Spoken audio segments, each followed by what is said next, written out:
I'm so excited to be here with you all. You want to know why? Beautiful people under the stars to see stars of comedy. You guys excited for that? We got an amazing lineup. You guys see this lineup?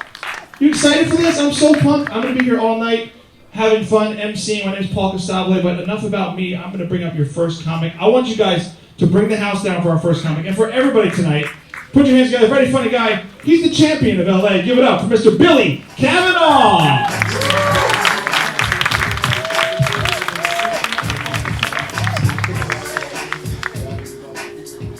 Champion, yeah. I actually won this weekend. Food eating competition. Shit. So Britney Spears is in the news again, right? You know what we're talking about, right? Free Britney! Yeah, so if anybody doesn't know and they're not following news, she went to court to try to get released from like this conservatorship, which is her dad has all rights over her. And yeah, the judge ruled against it. They decided that they're going to keep her in the conservatorship, but they did agree that her dad was a menace. So they decided to just transfer her to custody of Bill Cosby. Yeah. I mean, she's the safest person to put around Bill Cosby if you really think about it. Like, do you see the meds this woman's pumped full of and she's just fucking dancing away on Instagram? There's nothing he can give her that's going to knock her the fuck out. Yeah, it's a win-win situation in my opinion. Because, like, on one side of this, you have this guy is going to spend all of his time trying to knock this woman out with drugs, and the rest of the women in the world are safe. And on the other side, if he does just so happen to find something to knock her out, we have a new drug for the lethal injection. Feels good to be out. Feels really good to be out. Of the psych ward. You guys know what I'm talking about, right? Shit, man, every time I go to psych ward, I end up in a new relationship. No, it's good to be out. The pandemic was rough. I just got invited to my first dinner party, and my friend got married to another man, and he invited me over, and it was uncomfortable. It wasn't the fact that everybody there was gay and I was straight, it was the fucking furniture. Yeah, gay dudes will buy the most uncomfortable furniture in the world, and then they'll call that shit art, nobody asks any questions.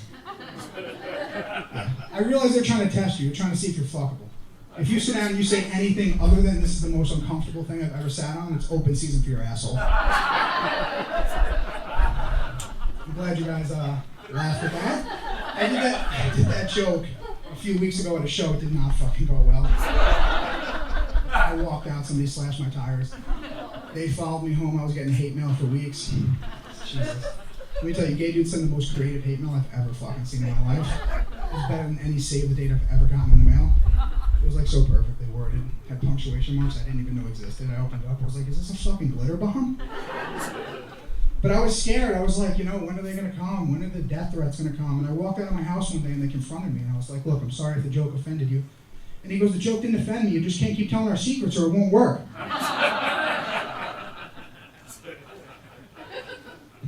Anybody achieve anything during the pandemic?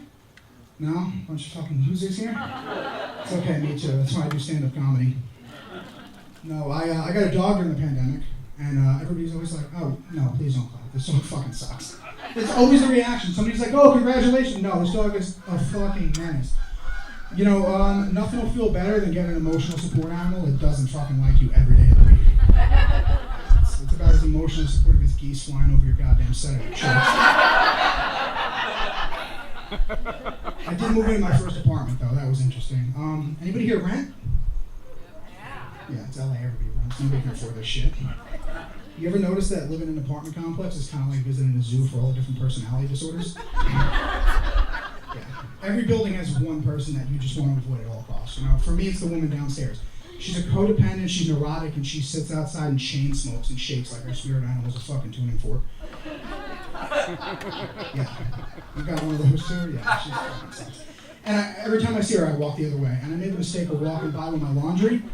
And I go, how you doing? See, I'm from the East Coast where nobody gives a fuck how you doing. And she doesn't understand that. So I go, how you doing? She goes, well, Dr. Rosa said. And I was like, oh, fuck. Yeah, it was my first time leaving the house during the pandemic. I was like, I'll just go back inside and fucking watch Netflix and jerk off again. But yeah, she's unbearable. Her conversations are the worst. And she pulled me aside the other day. She's like, there's a homeless guy outside my window jerking off. And I told her, you really should talk to him. She was like, you think he needs a friend? I was like, no, but if you never want to fucking see this guy again, definitely start a conversation with him.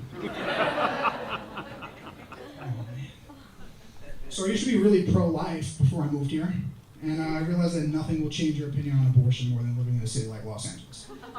Yeah, we live in a city where people treat their dogs better than they treat their fucking kids. You know, I was doing a show, and there was a woman in the front row, and she had a dog in a stroller. I didn't even realize how LA of her that was, so I went outside to smoke, and the kid was leashed up to a goddamn telephone pole. Yeah, LA fucking sucks.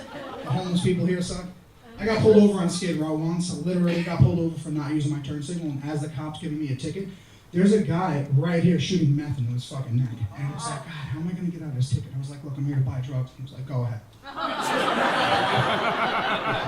Yeah, I actually started driving around and giving out O'Douls to the homeless people. I like doing that because it tastes just enough like beer to remind them why their life is the way it is, but it doesn't have enough alcohol to help them forget how shitty their life is. We got any Latinos here? I'm looking directly at you. I couldn't tell from your skin color. I could tell from the cross that isn't worn under your shirt. It's okay. I got one too, but it's under my shirt. Hey, how old, white, and racist do you think the marketing people at Ford are? Like, to have the balls to name your car the Ford Fiesta? Yeah. The worst part is this shit works. You know what I mean? This racist-ass marketing tactic fucking works. You know, and I think that other car companies need to step up their game and release the 2022 Chevy Quinceañera. I mean, that might do it. Hyundai's got the new Hacienda coming out next year. It's going to be fucking great. All right, I'll leave you guys on this. I read this article that the reason we have aggressive men in the world is because they were conceived during rough sex. And yeah, it's great. It really cheered me up when I read it because I've been beaten up in the past a lot. And it really helps to keep in mind that if you've ever been beaten up by a violent maniac, just know that his mother was a filthy fucking cum dumpster. And if you didn't laugh at that and you want to beat me up after this show, bring your mother with you. I'll be outside. Wait, Billy, wait. You're Bill Cavanagh. I got something for you, man. You said you give out non-alcoholic beers to the homeless in LA, man. This is Heineken Zero, our new sponsor. No, really, it's for you. Yeah, man, great set. Give it up for Billy Cavanagh, everybody. So, that wasn't planned. Someone had that non-alcoholic beer.